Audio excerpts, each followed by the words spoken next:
Okay, my name is Joseph Schauer. I'm a program manager in the AX for Retail team. The next topic we're going to talk about is the headquarters setup.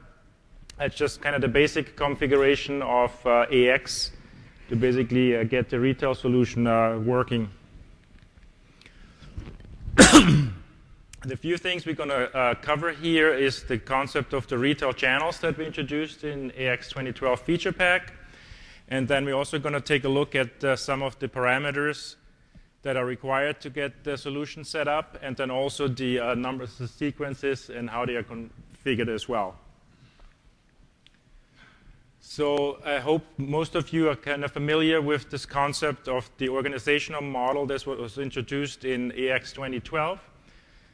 So just to kind of quickly summarize it, the concept of an external organization, which is like a vendor or a customer, and then the internal organization, which basically helps you organize the business in a hierarchical manner if you're using the organizational hierarchies. And also then the legal entity, which kind of replaces the company from the previous version. For retail, what we did, we introduced this concept of a channel. And that is basically a subtype of the operating unit. So you kind of get all the benefits that you get out of all the other like operating units, like business units, cost centers, etc. That is all available now for retail stores. And then we also introduced the concept of an online store and a marketplace. So for the retail store, we're going to go into more details. The online store and marketplace are kind of very high-level cover, but some of the sort of differences there are for an online store, think of it, that is your website. And you have like a storefront that is behind that, and the marketplace is like the third-party marketplace, like an eBay, etc. And there's some slight differences in how that works.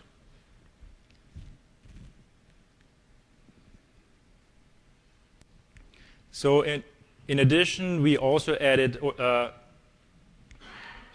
hierarchy types, where you then can build your hierarchies n levels deep, and then they are assigned a purpose, and that helps us then to surface those hierarchies where needed. So the three types that we introduced for retail are for assortment, replenishment, and reporting. So if you build a hierarchy that you want to use like for your assortment, you can organize your stores by size, region, other types, brands, etc. And then whenever you create an assortment, this hierarchy will be available in that UI. The same thing applies for replenishment. The same thing, you organize your channels any which way you like, and then whenever you use it in a replenishment scenario, for example, for like bias push or cross-docking, those hierarchies will be surfaced. And then the final one is for reporting. So we actually have some sales cubes, and there's a session on that later. And just by the same token, this hierarchy of your channels is available for those sales cubes, and you can slice and dice the data based on that hierarchy. So you can create multiple hierarchies of the same type. So if you have some very different ways of how you want to set up your assortment, you can create multiple assortment hierarchies, and then basically pick and choose which ones you actually want to use when you create your assortment. And the other thing is each hierarchy can actually have multiple types. So if you have a very simple structure, you can basically use one hierarchy and assign whatever the assortment, replenishment, and reporting for it, and you can use it that way as well. And a channel can only appear once in a hierarchy.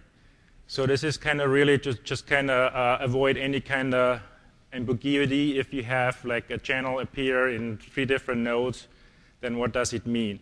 So basically, we restricted that and allow it only once in a hierarchy. The other thing that we kind of lump into this is the shared master data. We're kind of following a similar concept in terms of what was introduced in AX 2012, that a lot of the master data is now shared. In kind of technical terms, that means the data area ID is no longer part of the table. I guess one of the key advantages is really that you have better visibility across that master data if you run multiple companies.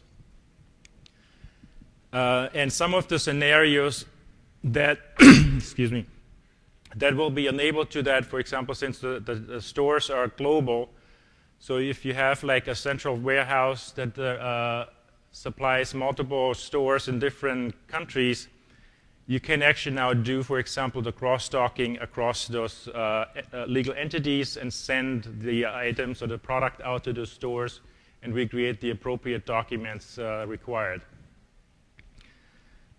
So there were some constraints because a lot of the transactional data or financial data is still legal entity specific.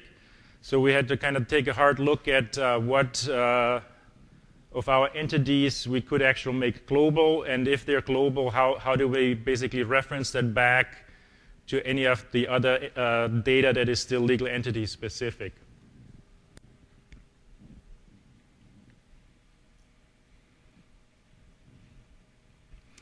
So this is a quick list of the core entities that we addressed in this manner. So the retail parameters, there's kind of a split between legal entity-specific parameters and then also global ones or enterprise visibility.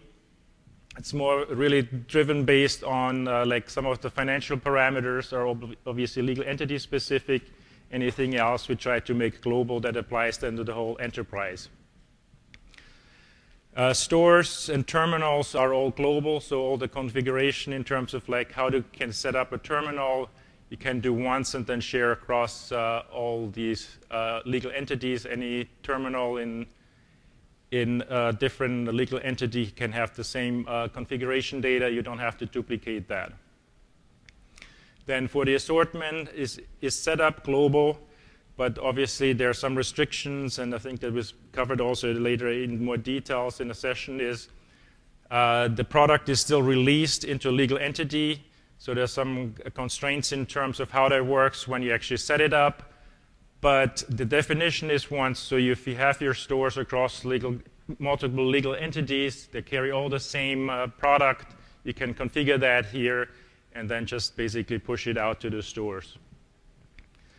The staff is the same thing, is global.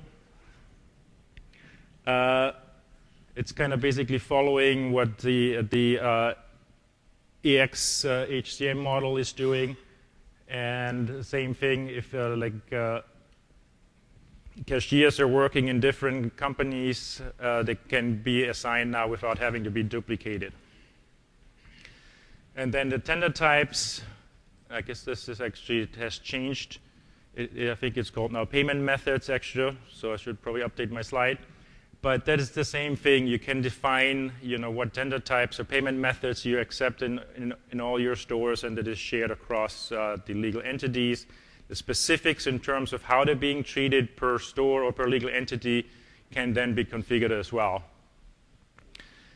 The scheduler configuration is basically the configuration of how you move data out to the stores is also global, so you can set this up once and then basically run it for all your stores across your legal entities.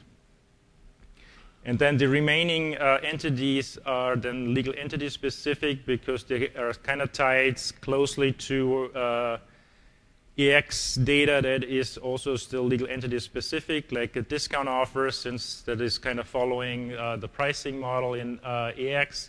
So all the trade agreements are still set up by legal entities, so we kept the discount offers legal entity specific as well. And the similar thing applies then for reason codes and functionality profiles because they allow them to tie back into GL accounts, customers, etc. So that is all still tightly coupled to the legal entity. Then the retail product categories are also legal entity specific. And then from the customer and loyalty perspective, it's the same thing. We're just following what AX 2012 did, so that they're still basically legal entity specific.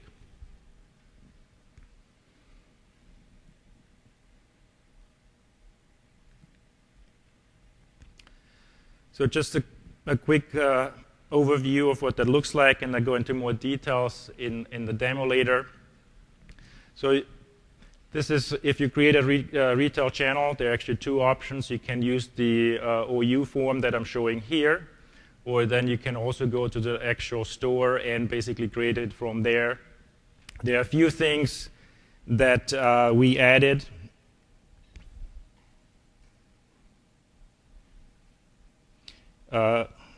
Oops. Let's go back. I wanted to highlight, yes, I think we don't have a, or does this work here? Yes. So a couple things that we added here, that because they are required to define a retail store, is like the association to the company, because you need to know when you post the sales order or the sales transaction and create sales orders, which company or legal entity that they have to go in. And also, the store is basically an extension of a warehouse. So we're using an AX warehouse to kind of track all the inventory, the costing, etc. So that is tied in here as well. And then the sales tax group, because you have to have a sales tax group assigned so POS knows how to calculate the sales tax for a transaction. And then the last thing that I think ties into a previous question is, there's a default customer for the store. So if you bring in the POS transactions and at the end of the day create the sales orders, if those were walk-in customers, this default customer will be used on the sales order.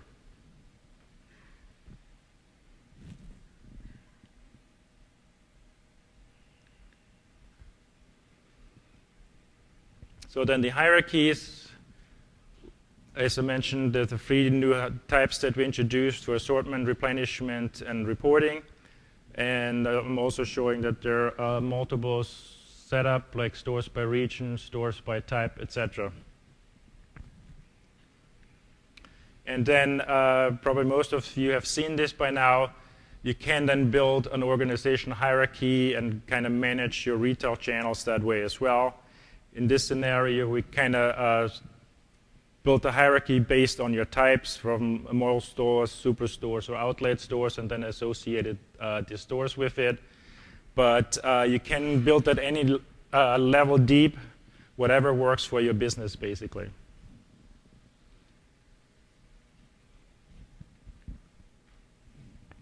And with that, I'm going to switch over and show some of those actually in the product.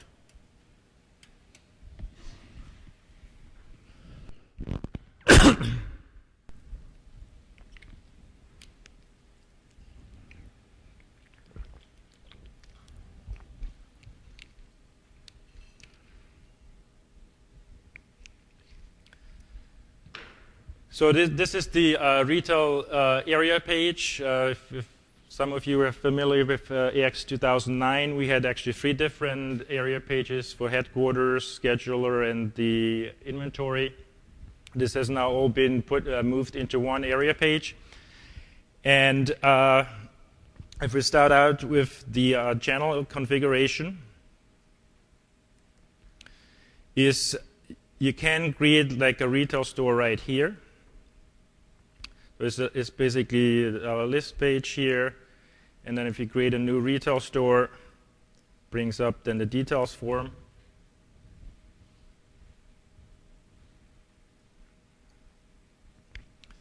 And then, as I mentioned, the required fields here, you obviously have to put a name in there, whatever, store 100. Store number will be 100. The actual company or legal entity you want to assign it defaults to the one that you're currently working in, but you can pick any one you want.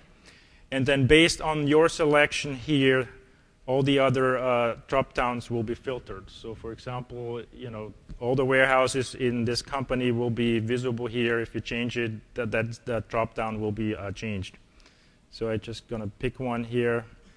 Same thing for the sales tax group. And then the default customer that we want to add.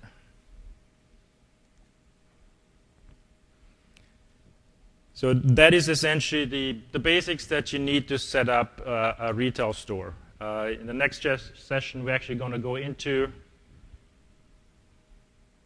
oops, I guess this one of the number sequence is not set up correctly. But if we go into more details on how you configure the store, then as I mentioned, the other way of creating this is going into the organization administration. And then here you get all the internal organizations. And then you could create here as well. At this point, you actually prompted what type you want to create. So we pick the retail channel.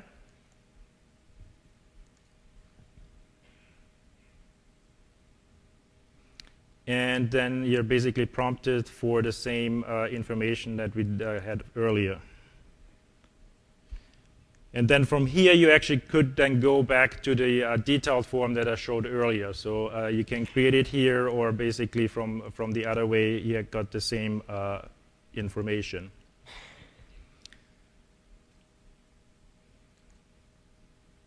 So, and then we're going to take a quick look at the organization hierarchies. So we have here the purposes. We got for retail assortment, we got the two hierarchies set up by type and by region. For replenishment, I guess it's the same thing, and for reporting, we just report by stores by type. So if we want to just create a new hierarchy here,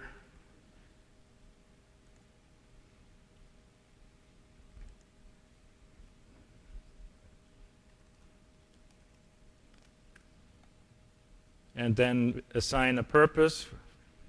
We grab the assortment here.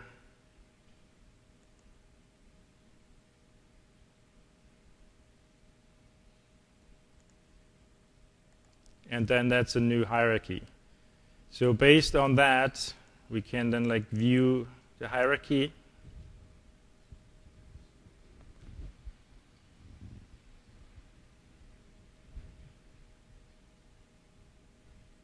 I guess the first time it's always a little slow on the VM. So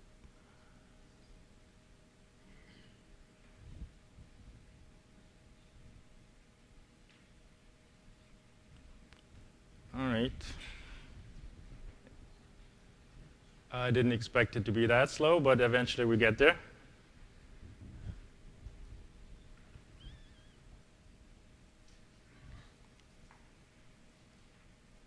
Okay, there we go. And then here you can then build out your hierarchy. Basically, you insert whatever, if you want to start up with your company, and then kind of add your stores or whatever business units you want. Our recommendation is that you use a business unit if you want to create a grouping for your channels. So if you want to have a type or the region or whatever, use the business unit, and then add the channels in here. So if you go here, just select one of the stores, add it to this hierarchy, and then the next thing that you need to do is to publish it. You can set up an effective date. So if this change goes into effect the beginning of next month, etc., you can just specify this right here. And we'll publish it.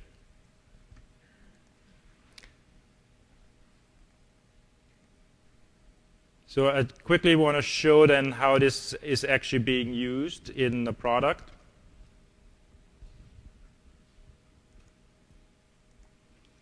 So if you're going here to the assortments,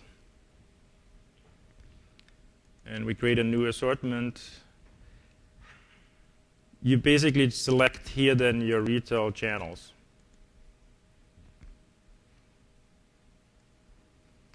And you can have, since we have multiple types of or hierarchies of type assortment, We can, like, for example, pick the one that we just created. Obviously, it's not effective yet, so there are no channels associated with it.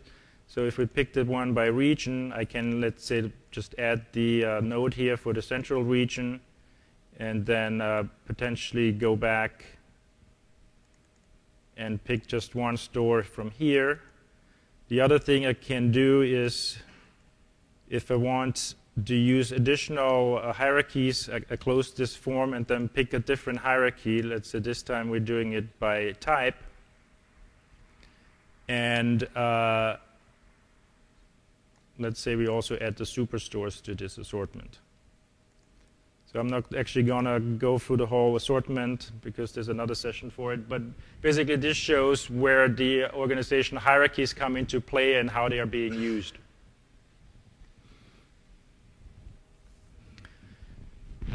Okay.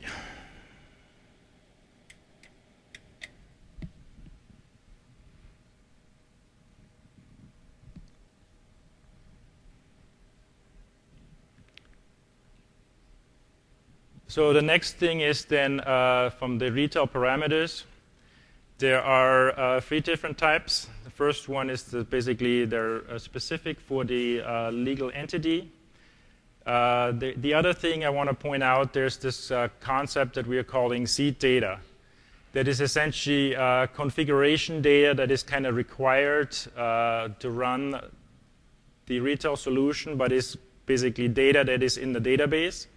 So there is a functionality that basically creates and inserts some of the default values to get you started. Among them is, like, we created a default store and terminal, so because there's some foreign key references that are required to insert some of the other data. The same thing goes into, like, all the scheduler configuration will be inserted, so that is like the mapping between the tables and fields, etc., in terms of how that's then being sent out to the stores. Then some of the default POS screen layouts, definitions for permissions, etc., and also, like, the POS operations are actually data in the database. And then we also have shared parameters that then apply across the enterprise. So for the retail parameters, I'll just quickly go through some of the things that are up there. Is the EN license number is really just informational. Then the inventory journal is kind of the default journal that we use when you do inventory counts from POS. And then the key thing is this initialize button here. That is basically what I mentioned, that creates the seed data. So it's very important. The first time you kind of set up the retail solution, first thing you should really do, come here, click this button, and then you actually have the configuration data that's essential to run the solution. Then also there's some posting information. I don't go into all the details. There's some session on the posting, but you kind of set up some of the defaults on how we actually want to post this. This is all obviously legal entity specific because it kind of references GL accounts, etc. Then there's also a section here that is for the customer orders, the same thing. I think there will be more details on it, but you can set the defaults here in terms of how some of the workflows for the customer orders work. Replenishment, you kind of set up in how cross-talking, bias push works, etc. And then the number sequences. So we have a few sort of shortcuts of the number sequences that are surfaced here that you need to set up along the lines from the, whatever, variant numbers, store numbers, things like that. Then obviously the number sequences are still available in the overall form where I guess you're familiar with how you set this up in AX. It's on the organizational management, and you set up the number sequences there, and then just filter on the retail parameters. Some of them are actually still called RBO, for retail back office for short. Then the shared parameters, there's still this local store concept. The only thing that I actually know that it's still being used is for label printing. But you basically can specify the store that you want to currently work with. So if you just want to do label printing for one specific store, you can basically pick this here and use it here, and within AX pretend that you're that store. The exchange rate type, this is sort of a new thing that we added in AX 2012, since there are now different exchange rate types. So you want to specify the one that is used in the store. So if you have multiple exchange rate types set up, you pick one, and that is then used in the store if you're doing multiple currencies out there. And as I said, the label printing, there's some parameters here as well, and that actually uses the local store. Then number sequences for the global ones, a store terminal and assortment, since they are global. And then the barcode, this barcode configuration is used for the publishing of discount offers. And I'll cover this later when we talk about discounts, but basically you can assign a barcode to a discount offer that you then publish, send to your customers, and then they come back and this barcode is scanned in and then applies the discount. And here we define which format that we want to use for that.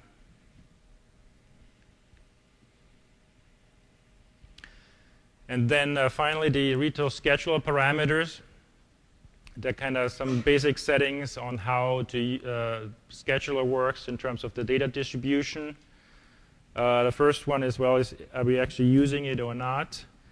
And then the number of documents in the batch task is kind of weirdly named parameter, but basically what that means is how many changes do you want to track or process at any given time when the scheduler executes. We kind of talk a little bit more about what that really means, but this is really sort of a performance tuning parameter. If you run this every 10, 15 minutes, leave it at 0, that means pick up any new changes. If you like running it in the middle of the night, and you may want to just limit it so it doesn't process 1 million records all at once. So you can set this and say, just do it in chunks of 1,000 or something like that. And then for the data deletion, that's the same thing. It's basically, we kind of do some housekeeping in terms of when do we delete like the actions, the log files, etc., and we're basically deleting that.